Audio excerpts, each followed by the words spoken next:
আজকে আমরা চললাম কলকাতা, বেরিয়ে পড়েছি। সকাল সকাল উঠেছি, উঠে খাবার বানালাম, ঘর বন্ধ করলাম, স্নান করলাম। তবে জানেন এইবার গোপালকে নিয়ে এসেছি। অন্যবার গোপালকে রেখেই আসি, তবে এইবার গোপালকে নিয়ে এসেছি। তো চলুন, আমরা এখন এয়ারপোর্টের মধ্যে চলে এসেছি। এরপর যাই, মনে হয় আজকে একটু লেট হয়ে গেছে জানেন। তো চলুন তাড়াতাড়ি করে যাই।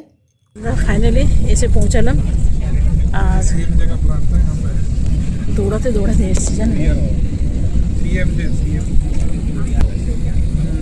এটাও বলছি জীবনের একটা অভিজ্ঞতা, প্রথমবার হলো। আমি কোনোদিন জেনারেলি এত টেনশনে থাকি না। আমি বরং আধা ঘন্টা 1 ঘন্টা আগে এয়ারপোর্ট বা স্টেশন প্ল্যাটফর্মে বসে থাকাটাই বেশি পছন্দ করি। হ্যাঁ, লোকজন দেখা যায়, মানুষজন দেখা যায়, সেটা একটা এক্সপিরিয়েন্স। যাই হোক, দৌড়াদৌড়ি করতে করতে আমরাই বসলাম। ছিলাম লাস্ট কল। এখন হাফ হাফ নিয়ে নিই, তারপর আবার আপনাদের সাথে কথা বল। গুয়াহাটির থেকে কলকাতা সময় নেয় 1 ঘন্টা, পাক্কা 1 ঘন্টার মধ্যে পৌঁছে দেয়। প্লেনে কত ভালো বলুন তো, 1 ঘন্টার মধ্যে গুয়াহাটি থেকে কলকাতা পৌঁছে যায়। ট্রেনে হলে কিন্তু অনেক সময় লেগে যায়, প্রায় 16-17 ঘন্টা লাগে।